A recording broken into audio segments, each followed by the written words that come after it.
Estudo da revista Gerações Integradas. A palavra do Senhor nos diz em Salmo 78, versículos 4, 6 e 7. Não nos esconderemos dos nossos filhos. Contaremos à próxima geração os louváveis feitos no Senhor, o seu poder e as maravilhas que fez, de modo que a geração seguinte a conhecesse, e também os filhos que ainda nasceriam, e eles, por sua vez, contassem aos seus próprios filhos. Então, eles porão a confiança em Deus. Não se esquecerão seus feitos e obedecerão aos seus mandamentos.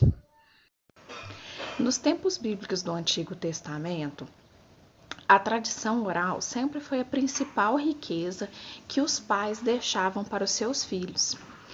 Através dessa prática, eles passavam para eles tudo aquilo que eles sabiam, tanto em relação à cultura, os hábitos culturais, mas principalmente sobre a fé que eles possuíam em Deus, sobre a fé nesse Deus único e verdadeiro. Nós sabemos que graças a essas transferências que nós temos informações de histórias até hoje, mas naquela época era muito forte, porque ao contrário de hoje não tinha tecnologia, o acesso não tinha livros e esse acesso era bem restrito. Então era a forma que eles tinham de passar o que tinha acontecido, a história passada, naquilo que eles criam e acreditavam para as gerações futuras. Se permitam imaginar por um momento Abraão e Sara com Isaac no colo contando as histórias para ele da criação do mundo, da arca de Noé. Moisés e Zípora ensinando a Gerson e Eliezer sobre o valor do perdão em família, contando a história de José. Davi ensinando para Salomão os erros que ele mesmo cometeu, para que Salomão evitasse que ele cometesse os mesmos erros. Antigamente, esse era praticamente o único meio que se tinha de passar a história que tinha acontecido. Essa oralidade ela era muito importante. Então, as pessoas se reuniam, os mais novos se reuniam em volta das pessoas mais velhas para poder aprender sobre o que tinha acontecido, sobre a sua cultura, sobre o que eles criam. O livro de Deuteronômio, irmãs, ele tem muito a nos dizer sobre essa prática. Neles estão inseridos leis, mandamentos e tradições, que eram passadas em benefício de uma geração para outra. O capítulo 6 e os versículos de 4 a 9 são conhecidos como Shema, palavra hebraica que quer dizer ouça, que se transformou na confissão da fé judaica. Eu vou compartilhar com as irmãs.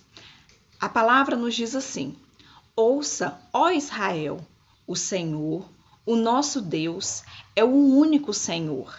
Ame o Senhor, o seu Deus, de todo o seu coração, de toda a sua alma e de toda a sua força. Que todas estas palavras que hoje lhe ordenam estejam em seu coração.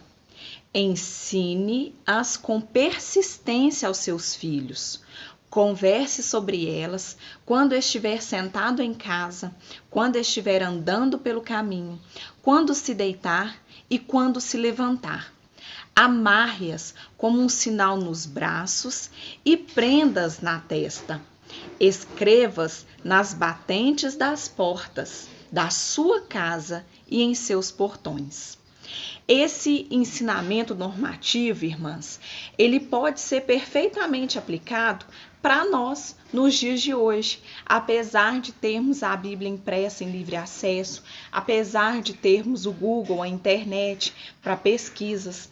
Nós, como cristãos, nós precisamos aplicar isso na nossa geração. Mas essa tradição, em nosso meio, ela acabou que se perdeu. Raramente hoje se vê famílias que se sentam ao redor dos mais velhos sem o uso aí de celular, de tecnologia ou de uma televisão ligada para aprender com eles, para ouvir as histórias, para poder absorver a vivência que eles tiveram e passar e aplicar em nossa vida essa experiência que eles tiveram. Hoje em dia, os nossos idosos, as pessoas mais velhas, elas são muito desprezadas, deixadas de lado, como se elas estivessem ultrapassadas, como se o que elas viveram na época delas não pudesse ser aplicado a nós no momento em que nós estamos vivendo. Porque nós temos a mania de associar que eles têm dificuldade de mexer com a internet, com o celular, com tecnologia, com televisão. Então, não, eles não sabem essas coisas e acabam que eles não têm o que passar, porque o foco hoje é tecnologia, é internet, é meios de comunicação, WhatsApp, Facebook, o Skype. Então eles não sabem mexer. O que eles têm para ensinar para essa nova geração que está vindo? E infelizmente isso tem acontecido muito dentro de lares cristãos. Mas também nós precisamos ponderar que o inverso ele também ocorre.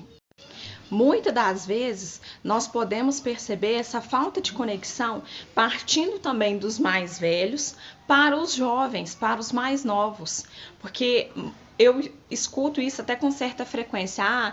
Essa geração é a geração Nutella, é a geração que não aguenta nada, que não sabe nada, difícil era no meu tempo era assim, hoje em dia, não. Então tem também um desprezo da parte das pessoas mais velhas perante as pessoas mais novas. Porque eles acreditam que na época deles tinha mais dificuldade e que as coisas eram mais difíceis e que hoje eles são aí os Nutelinhas, que não aguentam muita coisa, que não conseguem conviver com muita coisa. Mas a Bíblia nos fala o quê? Que a juventude, ela é forte, ela é sinônimo de força, de energia, de disposição. E esse estudo, ele traz uma ponderação bem interessante, que ele fala o quê? Que nós precisamos quebrar isso, principalmente no meio eclesiástico, principalmente dentro da igreja. Nós precisamos de levar a refletir que os jovens, eles precisam aprender com os mais velhos. É tão importante, eu acredito que tem duas maneiras da gente aprender. Nós podemos aprender com o erro do outro, e não fazermos aquilo mais, o mesmo serve para o acerto, e nós podemos aprender com os nossos próprios erros. E é tão mais difícil aprender pelos nossos próprios erros, então nós precisamos de ter a humildade de saber que aquela pessoa ela tem mais experiência de vida do que nós, que ela tem muito para nos ensinar, tem muito para nos agregar, porque ela já passou, já vivenciou por inúmeras coisas.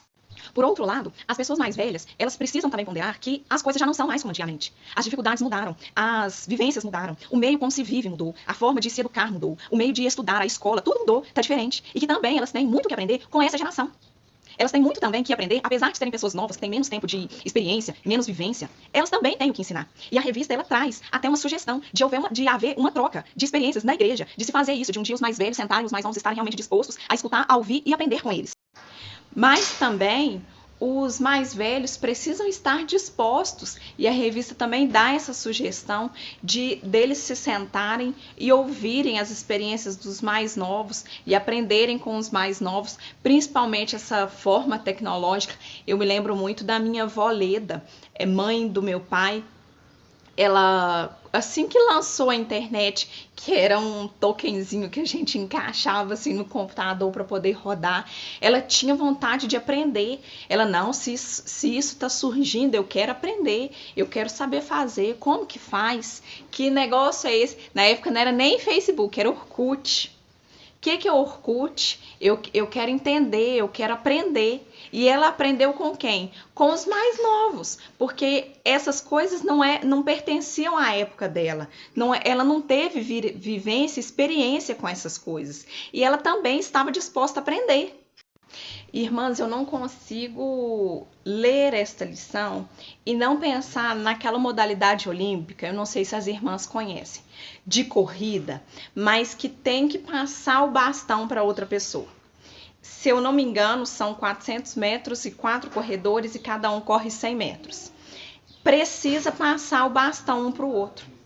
Um precisa do outro e um precisa passar o bastão para o outro no tempo certo para a equipe poder ganhar. Nós precisamos entender que nós somos assim. A nossa geração passada, ela precisa de estar conectada com a nossa geração e nós precisamos de estar conectados com a geração futura. Porque se essa conexão não for muito boa, muito afiada, o que vai acontecer? Em algum momento o bastão vai cair. E esse bastão representa o quê? Aquilo que nós acreditamos, que é Cristo. Ele representa a nossa ideologia, ele representa a nossa certeza da salvação, ele representa que nós temos certeza que somos estrangeiros nessa terra, que nós estamos aqui de passagem, que o nosso reino não é aqui, que nós somos todos irmãos em Cristo, filhos de um Pai celestial, que mandou seu único filho por nós para morrer na cruz para nos salvar. Nós precisamos de ter essa flexibilidade, nós precisamos de ter essa visão. Se cada um, imagina que cada corredor é representado por uma geração. Se cada um não se flexibilizar, se endurecer e permanecer ali no seu lugar, o bastão não vai para frente e a nossa vitória ela não vai chegar. Nós precisamos de sempre estar unidos e conectados com as outras gerações, tanto a passada, a atual e a que vai vir. E é um ciclo. E para esse ciclo continuar, ele depende de mim, ele depende das pessoas mais velhas que eu, ele depende das pessoas mais novas que eu, ele depende de todos nós. Se um de nós ficarmos endurecidos, e não nos flexibilizarmos e não buscarmos tanto aprender, mas também quanto saber ouvir e ensinar, esse ciclo ele vai se quebrar. E nós temos um objetivo comum de vida, que é levar a mensagem de Cristo, levar a mensagem do Evangelho a toda criatura. Que nós possamos, irmãs, buscarmos sabedoria em Deus, para que nós possamos ter a humildade de aprender, tanto quanto as pessoas mais velhas, quanto ter a humildade de aprender com as pessoas mais novas. E também termos a humildade para ensinar. E para encerrar, a revista ela nos deixa uma sugestão de filme. Eu já assisti esse filme aqui em casa e eu sugiro que as irmãs assistam. Eu quero até, vou arrumar um tempinho para poder revê-lo. Assistam com gerações diferentes. Então, chamem aí os avós, os sogros, sogras, os filhos, os netos. Assistam este filme.